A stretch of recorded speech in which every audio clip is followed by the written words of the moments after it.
Hello friend, मैं सुरभि। और देखिए, कुछ दिन पहले मैंने ये कुछ समर के बल्ब ऑनलाइन मंगाया था, जैसा कि मैं दीपक कुमार जी से मंगाती रहती हूँ। और कुछ ज़्यादातर सारे समर के ही हैं, जो कि मेरे बहुत विश लिस्ट में थे। तो जितने भी बल्ब मैंने ग्रो किए, उनके रिज़ल्ट अच्छे ही आते हैं। हालांकि इसमें बंदरों ने बहुत मेरा जितने भी ग्लेडियस वगैरह के थे वो उखाड़ के फेंक दिए, और भी बहुत सारे बल्ब थे उन्होंने उखाड़ के ख़राब कर दिए। और देखिए, ये पिंक एक्जेलिक्स है, जो कि आजकल ये ऑनलाइन भी मिलता है।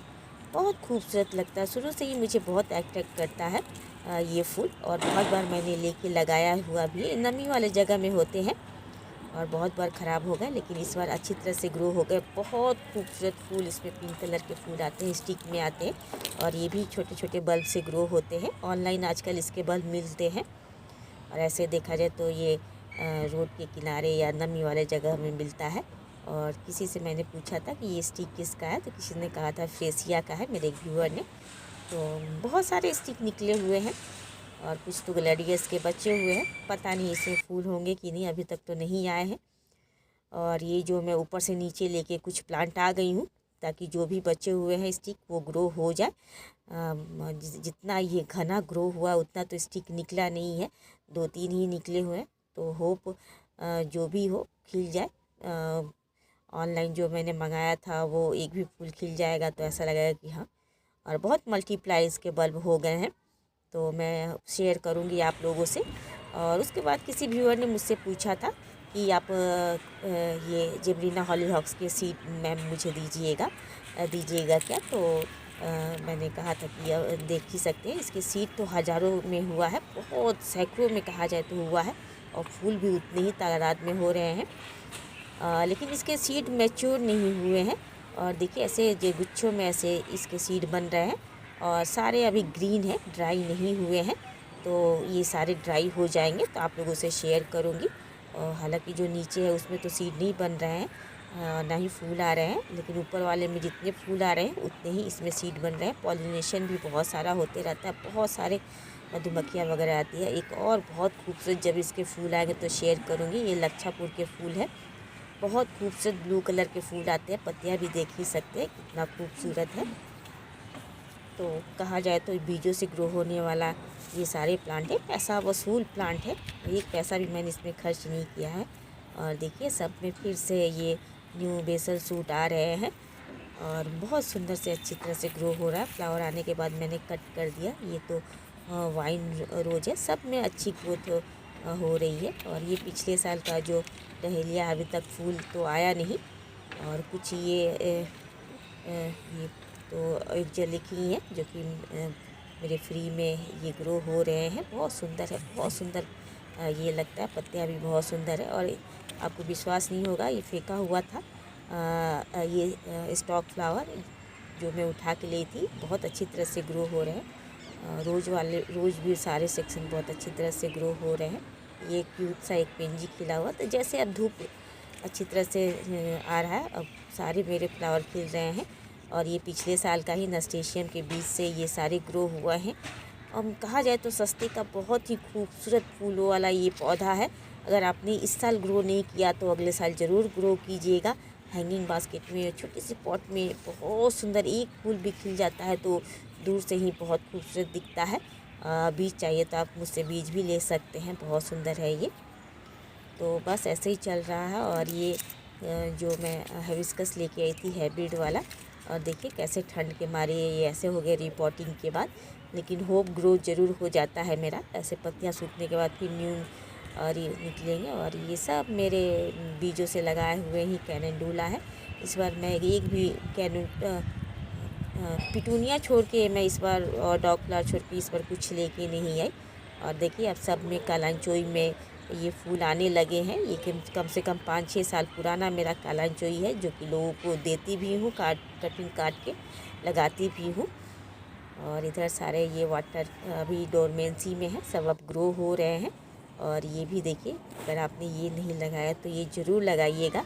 ये मैरीगोल्ड, मेरे कभी भी मेरे घर में पूजा के लिए फूल की कमी नहीं होती है। इतना अच्छा ये फूल है, ये रफ एंड टफ है। तो आइए देखें कि कौन कौन से मैंने ये सारे बल्ब मंगाए हुए हैं, उसकी क्या प्राइस है। तो जैसा कि मैं हमेशा बल्ब और सेठ दीपक कुमार से ऑर्डर करती हूँ और रिज़ल्ट उनके यहाँ के अच्छे मुझे मिले हैं। और इस बार भी समर के ही कुछ मंगाए हैं। कुछ बहुत दिनों से मैं ये ढूंढ रही थी। ये एचमेनिया है और इसके फूल बहुत सुंदर होते हैं। और इसके ये छोटे छोटे ये बल्ब नहीं बोलेंगे, राइजोम बोलेंगे, राइजोम है और बहुत सारे हैं और ये छोटे छोटे हैं। मैं फ़र्स्ट टाइम मैंने देखा एचमेनिया कैसे, मैंने सर्च किया गूगल पे तो ऐसे ही एचमेनिया के होते हैं।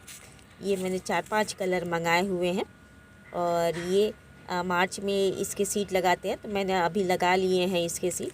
ऐसे इसके जो राइजोम मार्च में लगते हैं और खूब ठंडी होने तक ये फ्लावरिंग करते रहता है। बहुत सारे इसी तरह इसके राइजोम बनते हैं और अपने आप ग्रो होते रहते हैं। और ये कलाडियम मंगाया है, तो ऊपर मैं पिक दे देती हूँ। ये कलाडियम मेरे पास मैं बहुत दिनों से ढूंढ रही थी। तो एचमेनिया मुझे 12 रुपीज़ का पड़ा और ये कलाडियम मुझे 60-60 रुपये में एक पड़ा। और ये तो पिछले बार ये कुछ बल्ब मेरे नहीं आए थे, ख़राब थे, मैंने बोला था, तो उन्होंने ये शायद गिफ्ट होगा, ये मैंने नहीं मंगाया है। और मैं आगे शेयर भी करूँगी कि इसमें कैसे फूल आने लगे हैं, कलियाँ बनने लगी है। मैंने लगा दिया था, मुझे लगा कि समर का ही ये कुछ बल्ब उन्होंने भेजा होगा, लेकिन ये समर के नहीं है क्योंकि अभी इसमें फूल आना शुरू हो गया है। तो आगे मैं शेयर करूँगी। तो ये जितने भी पड़े मुझे 12 रुपीज़ के एचमेनिया के सीड पड़े। बहुत छोटे छोटे हैं, बारीक है, कुछ टूट भी गए थे इसी में। तो ये तो मुझे पता नहीं ये किसके हैं और मैं पूछना भी भूल गई। और स्प्राउट हो रखा है। कलाडियम तो मुझे चाहिए था, कलाडियम ये कलर मेरे पास नहीं है। और ये जितने भी हैं मल्टीपल हो जाते हैं, यानी एक से बहुत सारे ये तैयार हो जाते हैं। तो जैसे मल्टीपल होते हैं तो मैं लोगों से भी शेयर करते रहती हूँ। तो आइए इनको हम लगा लेते हैं। बहुत छोटे छोटे इसके राइजोम हैं। तो एचमेनिया कहा जाए तो ऐसे छोटे छोटे राइजोम से ग्रो होने वाला प्लांट है और इसको थोड़ी सी मॉइस मिट्टी चाहिए। और मैं थोड़ा से फंगिसाइड में, जब भी मैं कोई बल्ब ग्रो करती हूँ तो उनको पहले फंगिसाइड में पूरी तरह से लगा देती हूँ ताकि वो मिट्टी में जाके उनमें बल्ब में या राइजोम में फंगस ना लगे। और ये इसकी जब भी मिट्टी बनाइएगा तो थोड़ी सी इसमें थोड़ी सी कोकोपीट ज़रूर मिलाइएगा क्योंकि इसकी मिट्टी को ड्राई नहीं रहना चाहिए। और वेल्डेन बनाइएगा। तो देखिए थोड़ी सी मैं मिट्टी मेरी वेल्डेन है। मैं ऑलरेडी दूसरे बल्ब के लिए मिट्टी बना के पॉट भरी थी, तो उसकी मिट्टी मैं थोड़ी सी आपको बताने के लिए बता देती हूँ। ऐसे आप मेरे नेचर अराउंड में देख सकते हैं, जितने भी मैंने बल्ब लगाए हैं सबको बहुत अच्छी तरह से डिटेल से मिट्टी बना के बताया हुआ है। तो आप प्लीज़ वहाँ भी विजिट कीजिएगा, नेचर अराउंड में भी उसको भी सब्सक्राइब कीजिएगा। और देखिए इसमें बालू की मात्रा ज़्यादा रखिएगा, बल्ब वाले प्लांट में बालू की मात्रा रखिएगा। और कुछ नीम की खली है, नीम की खली ज़रूर मिलाइएगा। कुछ फंगिसाइड है ताकि बल्ब जल्दी ख़राब ना हो। और कभी भी लगाने के बाद देखिए मैं हमेशा मिट्टी के पॉट, आपने देखा होगा मिट्टी के पॉट यूज करती हूँ। हालांकि बंदर आजकल मेरे मिट्टी के पॉट एक भी नहीं छोड़ रहे हैं, गिरा गिरा के तोड़ देते हैं, फिर भी मैं मिट्टी के पॉट ही लेके आती हूँ। मुझे इसके रिज़ल्ट अच्छे मिलते हैं। और देखिए इसके लिए मैं पहले ही इसमें फिल कर दी हूँ। पूरा देखिए भुरभुरी पूरी मिट्टी है। और कभी भी लगाने के बाद इसको फुल सन में रखिएगा, नहीं तो नीचे ये सारे गल जाएंगे। छोटे छोटे ये सारे इनके राइजोम हैं, तो एक ही साथ में सब लगा दूंगी। ये थोड़ी थोड़ी दूरी पर करके किसी को रखूँगी नहीं क्योंकि बहुत सॉफ्ट हैं, ये गलने के ख़राब होने के ज़्यादा चांसेस हैं। तो थोड़ी थोड़ी दूरी पर मैं इन्हें लगा दूंगी। और सारे मैंने राइजोम लगा दिए हैं, बहुत ही सॉफ्ट हैं। रखने से ये ख़राब हो जाएंगे, हम सर गल जाएंगे क्योंकि और ये बल्ब और राइजोम की तरह ये हार्ड नहीं है, बहुत नाजुक हैं ये। और एक भी अगर ग्रो हो जाएगा तो मैं सोचूंगी कि मेरा विश लिस्ट का फूल एक पूरा हो गया। बहुत ही खूबसूरत है। आप गूगल में भी एचमेनिया प्लांट ज़रूर सर्च कीजिएगा, हैंगिंग बास्केट में बहुत खूबसूरत लगता है और बहुत सुंदर सुंदर कलर में आते हैं। और ये बहुत जल्दी मल्टीप्लाई होता है। और देखिए हल्की थोड़ी सी मिट्टी भी मैं ऊपर से इसको हल्के हाथों से इसे थोड़े हल्के हल्के से दबा दूंगी। और लगाने के बाद इसको हमेशा ब्राइट लाइट में रख दीजिएगा और हल्के हल्के हाथों से एक बार पानी प्रेशर से मत दीजिएगा, हल्के हल्के हाथों से इसे पानी दीजिएगा, क्योंकि अचमेनिया के सीड जो राइजोम है बहुत ही नाजुक है, इधर से उधर हो जाएंगे, मिट्टी के अंदर अगर दब जाएंगे तो फिर ये ग्रो नहीं होंगे। तो देखिए हल्के हल्के हल्के हाथों से मैं इसमें पानी दे दूँगी और होप कि ये अच्छी तरह से ग्रो हो जाए। फ़िलहाल तो अभी तो ये ग्रो अभी 10-12 दिन हो गए हैं, ग्रो नहीं हुए। देखिए जब भी ये ग्रो होगा मैं आप लोगों से ज़रूर शेयर करूँगी और इस पॉट को मैं उठा के ऊपर रख दूँगी। जब तक इसके स्प्राउट नहीं होते बंदर को दिखाई नहीं देगा इसमें कि क्या निकला हुआ है। तो धूप में रखना ज़रूरी है, नहीं तो इसके सीड इसके जो राइजोम है ख़राब हो जाएंगे। देखिए फंगिसाइड में थोड़ा सा मैंने मिला के ऊपर से दे दिया है ताकि राइजोम इसके ख़राब ना हो। बहुत नाजुक राइजोम है, छोटे छोटे से राइजोम है।